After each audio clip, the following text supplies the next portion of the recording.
안녕하십니까, 이진우입니다.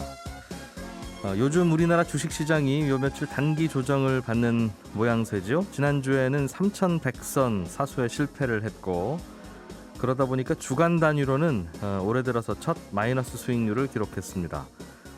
미국과 우리나라의 통화당국의 통화정책도 괜찮은 걸로 확인이 됐고, 2조 달러에 달하는 미국의 주가 부양책까지 발표는 됐는데, 아마 이런저런 호재들이 다 이미 주가에 반영이 됐었던 모양입니다. 기관과 외국인들의 매물 폭탄이 좀 쏟아졌고요. 대형주들이 특히 많이 하락하면서 시가총액으로 43조 원 정도가 증발했습니다. 오늘은 그러면 주식시장이 이제 본격적으로 조정 장세에 들어서는 건지, 어떤 좀 부정적인 영향이 있을지, 앞으로 주목해야 될 변수는 뭔지 주식시장 이야기를 좀 들어보겠습니다.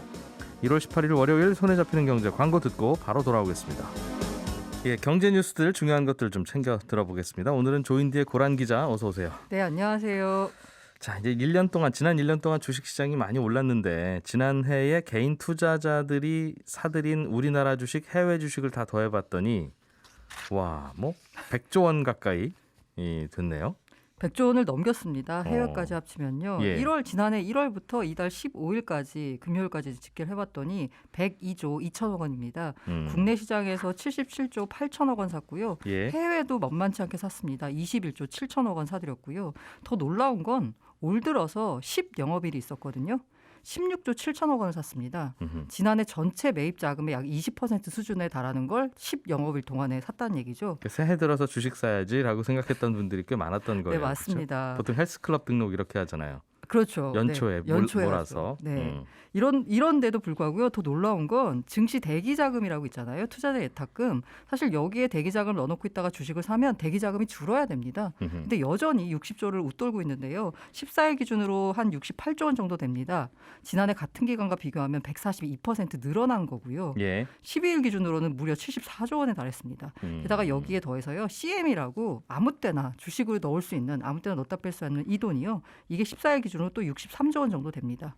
주식 투자를 언제든지 할 수 있는, 솔직히 주식 투자를 할 돈인지 아니면 그냥 머물러 있는 돈인지야 모르지만 돈 주인한테 물어봐야 되는 거지만, 모양새로 보면 언제든지 주식시장에 들어올 만한 돈이 130조 원 정도 됩니다. 네, 말씀하신 대로 이미 주식 계좌에 꽂혀 있는 현금이 한 67조 원 된다는 거고, 네네.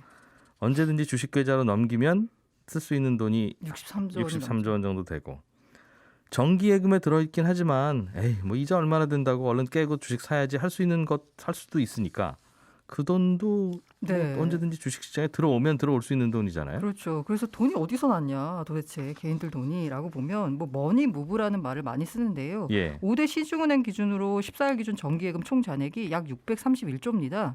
작년 10월 말보다 9조 7천억 원 줄었어요. 이 10월 말이 본격적으로 이제 상승을 시작한 그때라고 볼 수 있거든요. 예. 같은 기간 정기 적금은 41조 원에서 41조 2천억 원으로 2천억 원 늘었는데요. 이게 정기 적금 같은 경우에는 늘긴 했지만 2천억 원, 정기 적금도 감소 추세에 있는 건 맞습니다. 더군다나 이제 아무 때나 넣었다 뺐다 할 수 있는 요구불 예금이요. 이 잔액이 올 들어서만 11조 8천억 원 줄었습니다. 예. 2020년 언제나 보면 새해 보면 약간 주식 투자를 좀 하려는 마음들이 있는 것 같아요. 2022년 1월에도 줄긴 했는데 전년 대비해서 6조 4천억 원 줄었거든요. 근데 올해는 11조 8천억 원이나 줄어든 거죠. 게다가 이제 PB들 얘기를 들어보면 고액 자산가들도 은행 보통 선호하시잖아요. 은행에서 돈 빼서 주식 투자를 하신다라는 얘기들을 이제 하고 있고요. 그렇기도 하고, 지금은 은행 정기예금에 넣어놓는 것보단 이자 얼마 안 주지만 언제든지 뺄 수 있는 곳에다 넣고, 그래도 거기도 이자를 조금은 주니까, 그러다가 가끔씩 공모주 청약 같은 거 하면 네, 맞습니다. 돈 많은 분들은 그래도 주식 많이 받잖아요. 그렇게 해서 하는 게 1년에 몇 번 그거 하면 정기예금 이자보다 훨씬 낫다. 실제로 그런 계산이 네. 합리적인 시대예요. 어찌 보면. 1월에만 공모주 13건 있으니까요. 아마 그렇게 해서 들어온 돈도 꽤 있을 것 같고요. 그다음에 늘 얘기하는 게 이 B2인데요. 이 B2가 일단은 직접적인 B2로 통계를 잡을 수 있는 예. 신용융자 잔액, 이게 21조 3천억 원으로 세계 사상 최고치를 기록을 했고요. 이거 말고 연말에 왜 그 금융당국에서 신용대출을 좀 조였습니다. 그런데 올 들어서는 이 신용대출 가운데서도, 이것도 신용대출 일종일 테니까 이 마이너스 통장 쪽으로 좀 뭔가 신용대출이 급증하고 있습니다. 마이너스 통장 개설 건수가요. 예. 작년보다 올 들어서 약 2배 정도 일일 계좌 개설 건수가 늘어났습니다. 마이너스 통장에서 실제로 돈을 빼서 쓰는 잔액도요. 1조 7천억 정도가 늘었고요. 예. 여기에다 더해서 좀 신기한 게 연끌이라고 또 표현을 하더라고요. 연끌이요? 네네. 연금 끌어오기. 영혼까지 끌어오는 게 아니라 연금을 끌어와서 투자한다는 건데요. 아, 내가 붙고 있는 연금을. 네. 연금에서 주식 직접 투자를 선택합니다. 직접 주식을 투자할 수는 없고요. ETF를 투자하는 건데 이게 지난해 말 기준으로 1조 2천억 원이에요. 2019년 말 대비해서 300% 넘게 아예 주식에서 내가 펀드를 하는 게 아니라 ETF가 일종의 펀드 성격이잖아요. 예. 그 투자하는 그 비중이 늘어났다라는 겁니다. 내가 연말정산에서 좀 도움 받으려고 붙는 연금들이 있죠. 특히 네, 맞습니다. 1년에 한 700만 원 정도까지 붙는 게 가능합니다. 연말 되면 꼭 넣으세요 하는 그거를 그 돈을 이제 ETF에다 넣을 수 있다는 거죠. 네, 맞습니다. 주식시장이 좋으니까 다들 이제 주식시장으로 들어오시고 계신데 주가는 요즘 잠시 후에 이제 저 교보증권의 김영렬 리서치 센터장한테 전화 걸어서 좀 여쭤볼 거예요. 어떻게 보시는지. 마이너스 통장은 금융당국이 괜찮다고 합니까? 네, 이것도 역시나 약간 관리 방침을 내놨습니다. 금융당국 입장이요. 이미 개설한 마통을 곧장 어떻게 할 수는 없는데 예. 새로 고액 한도의 마통을 여는 것은 은행들이 관리해야 한다라고 얘기했어요. 조만간 관리가 들어온다는 얘기죠. 마통은 마이너스 통장. 네, 맞습니다. 예. 그래서 아마 기존 마통을 새로 개설하는 건 조금 어려워지고 한도도 많이 안 나올 것 같고요. 기존 마통을 연장할 때도 가입 조건이 예. 강화되거나 아마 한도가 줄어들 수 있다라는 얘기가 시장에서 나오고 있습니다. 근데 이거 관련된 이런 얘기가 나오니까 또 마통 열러 가야죠. 네, 맞습니다. 그래서 당장 걱정이 되는 게 저도 연장할 때 줄어들면 어떡하나 걱정이 되는데 예. 일각에서는 이걸 가지고 이들 마이너스 통장까지 규제한다는 얘기가 나오고 있잖아요. 그러니까 앞서 말씀하신 대로 열러 가자라는 수요가 또 있을 거 아니에요. 예. 그래서 오히려 정부 규제 때문에 당장 필요가 없는데도 쓰고 보자라는 식의 마통 사용이 또 늘어나는 거 아니냐라는 우려도 나오고 있습니다. 그래서 뭐 연봉이 몇 억이면 몇 억까지 준다 이런 거를 좀 규제하고 싶다면 그걸 구체적으로 어떻게 규제하는지를 딱 정해주고 발표하는 날부터 딱 규제를 해야지. 이런 얘기도 하다가 저런 얘기도 하다가 그러니까 연봉 3천만 원 정도 되는 분들도 아 이거 내가 미리 만들어놔야 되나 이제 이런 생각 할 거 아니겠어요?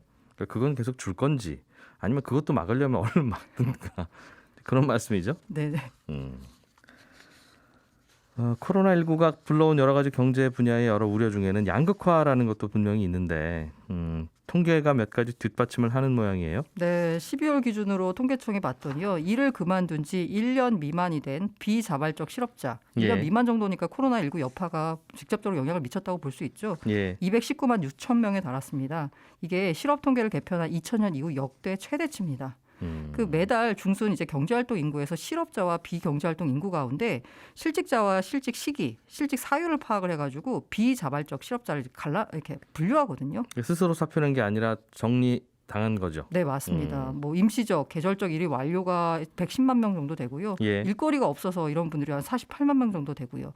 그런데 약간 주목할 부분이요. 비자발적 실업자 가운데 취약층 비중이 큽니다.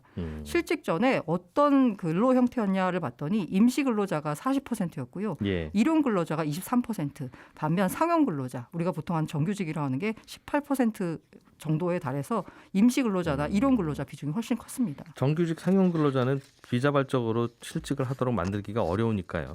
아, 네네. 예, 정리해고 아니면 쉽지 않은 상황이니까 당연히 그럴 수밖에 없을 텐데. 그래서 항상 이게 문제죠. 그러니까 이런 분들 구제하려면 어떻게든 일자리가 좀 더 생겨야 되는데 일자리를 더 생기게 하려면 여러 가지 뭐 그 근로조건, 최저임금 이런 걸 좀 완화해야 된다는 목소리도 있고 이걸 선택하려면 저게 아쉽고 저걸 선택하면 이게 안 되고 고민거리예요. 다른 얘기 좀 하나 해보죠.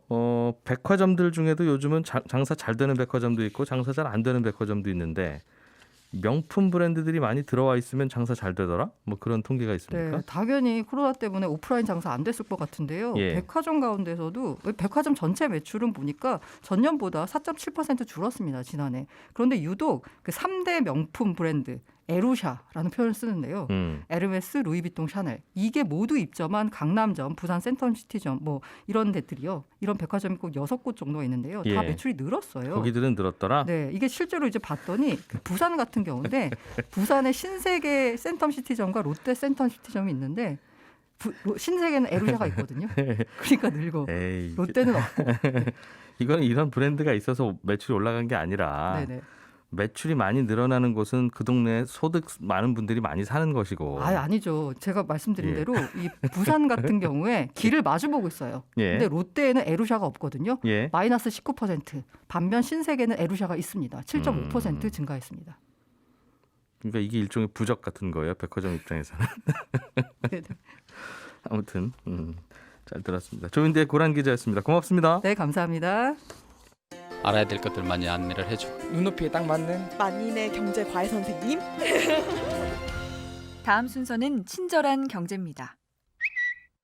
예, 오늘은 청취자 주병강 씨가 오늘 요즘 우리나라 주식시장에는 공매도가 아직 금지되어 있는 걸로 아는데 통계를 보니까 삼성전자 같은 큰 종목에서도 공매도가 꽤 있는 걸로 나옵니다. 이게 어떻게 가능합니까? 이런 질문을 주셨는데요. 결론부터 말씀드리면 공매도는 금지돼 있지만 주식 거래를 활발하게 도와주기 위해서 윤활유처럼 하는 공매도는 허용되기 때문에 그렇습니다. 예를 들어서 이런 겁니다. 거래가 잘 안 되는 종목이 있으면 종목마다 증권사 한 곳씩 짝꿍으로 붙여준 다음에 야, 오늘부터 너희 증권사가 이 종목에 이제 윤활유야. 알았지? 이 종목 거래 잘 안 된다 싶으면 너희가 사자 주문도 내고 팔자 주문도 내고 하면서 중간에서 거래가 활발하게 만들어야 돼. 이제 이렇게 임무를 부여합니다. 이런 임무를 맡은 증권사를 유동성 공급자라고 하는데 이 유동성 공급자는 그러니까 어떤 손님이 사자 주문을 내면 본인이 주식이 없더라도 급하게 팔자 주문을 내줘야 되기 때문에 일단 주식을 빌려다가 파는 공매도를 할 수 있도록 허용을 해줬습니다. 그런데 여기까지 말씀드리면 그건 거래 안 되는 종목들 이야기지 삼성전자, 현대차 이런 종목들은 거래 잘 되지 않냐 뭐하러 유동성 공급자가 필요하냐 이런 의문이 당연히 드실 텐데 삼성전자라는 종목 자체는 당연히 거래가 잘 되지만 삼성전자 주가를 두고 내기를 하는 파생 상품들은 그중에는 거래 잘 안 되는 것도 있거든요. 예를 들어서 삼성전자 주가가 내린다는 쪽에 파생 상품을 사려는 투자자가 있는데 이제 그 상품이 거래가 잘 안 되면 유동성 공급자는 그 투자자와는 반대로 삼성전자 주가가 올라가는 쪽으로 주문을 내줘야 됩니다. 그래야 내기가 되고 쿵짝이 맞아서 손님이 거래를 하시잖아요.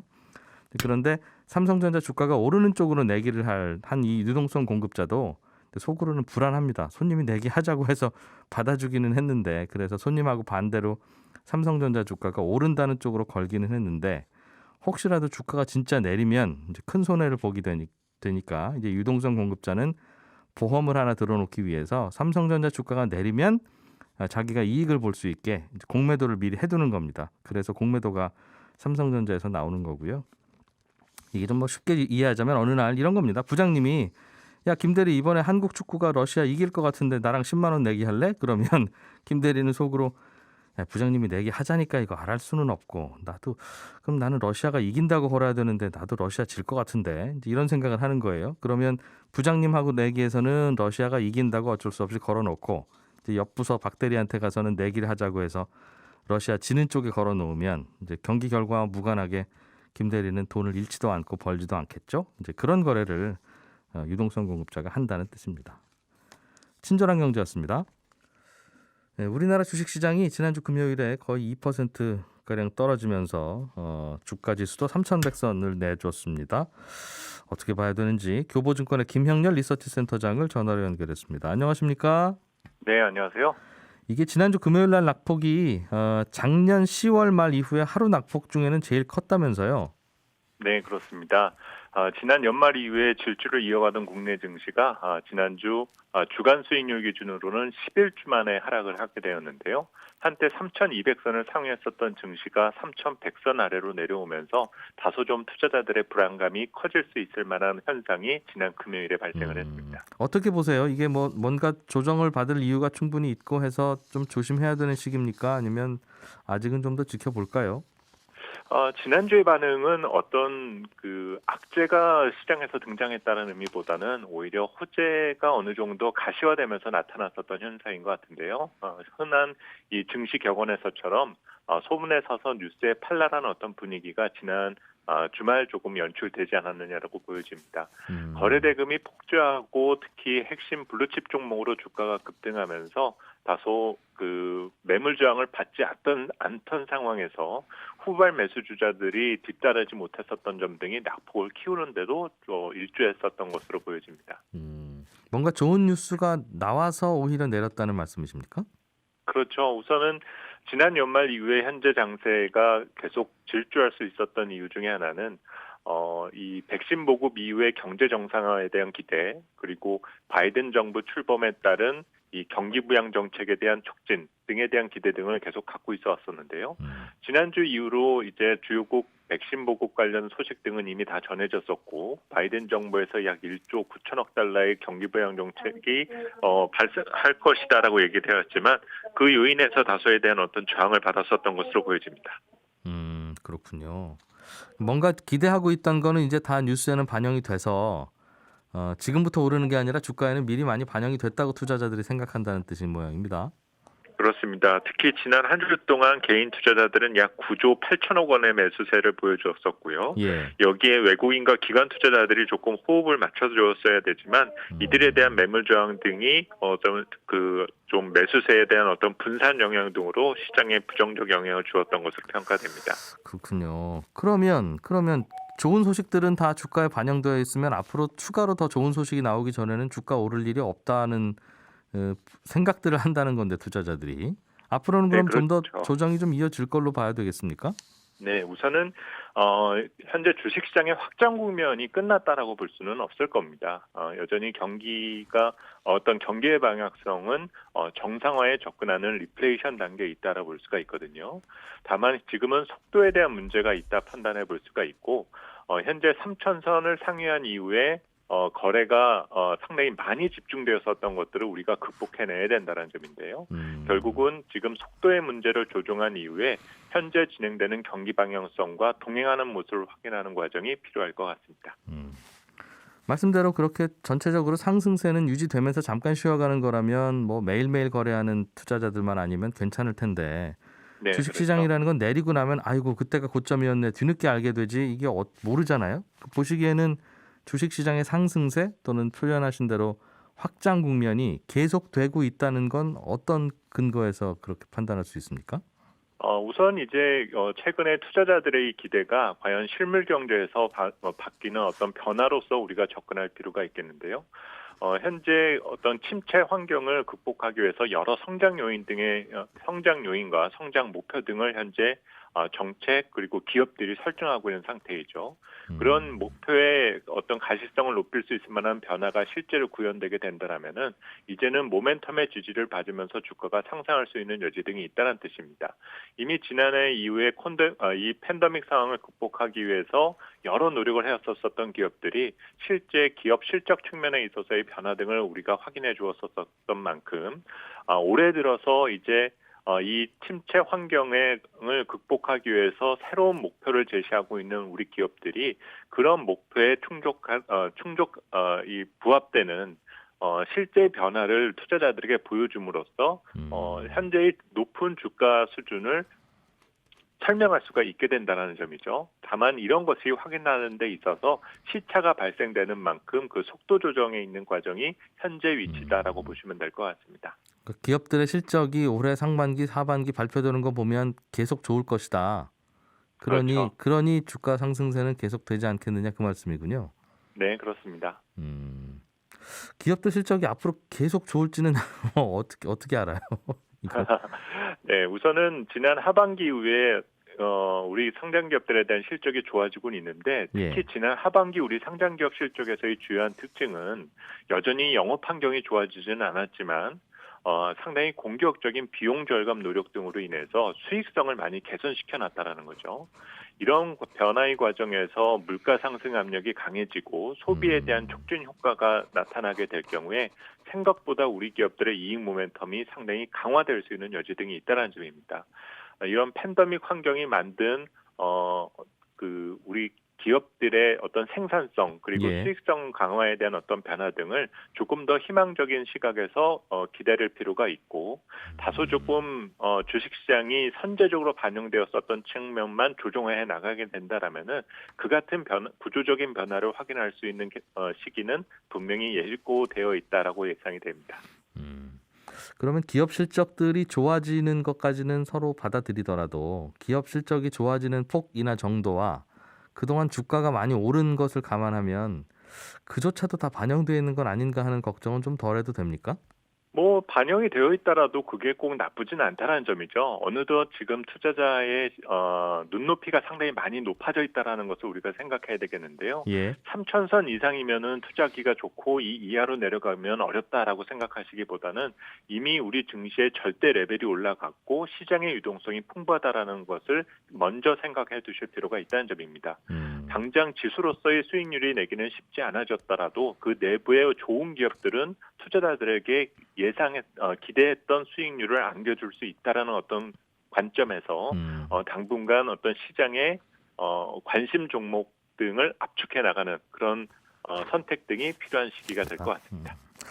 혹시 어떤 변수가 앞으로 있다면 어떤 게 좀 뉴스로 나올 것 같은지, 그리고 투자자들은 어떤 식의 대응을 좀 하면 좋을 건지 가끔 이제 센터장님한테 개인적으로 물어보는 지인들도 있을 테니까 어떻게 답을 주세요?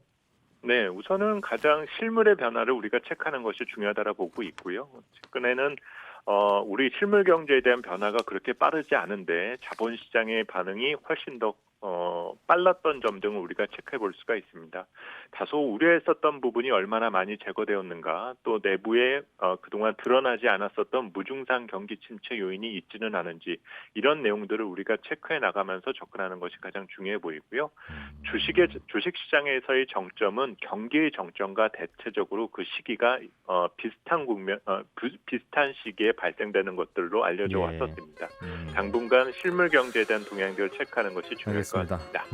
교보증권의 김형렬 리서치센터장이었습니다. 고맙습니다. 감사합니다. 예, 말씀하신 내용 중에 무증상 경기 침체가 있지 않을까 좀 지켜봐야 된다는 게 귀에 꽂히네요. 자, 손에 잡히는 경제 오늘 순서는 여기서 마치고요. 저는 내일 찾아뵙겠습니다. 이진우였습니다. 고맙습니다.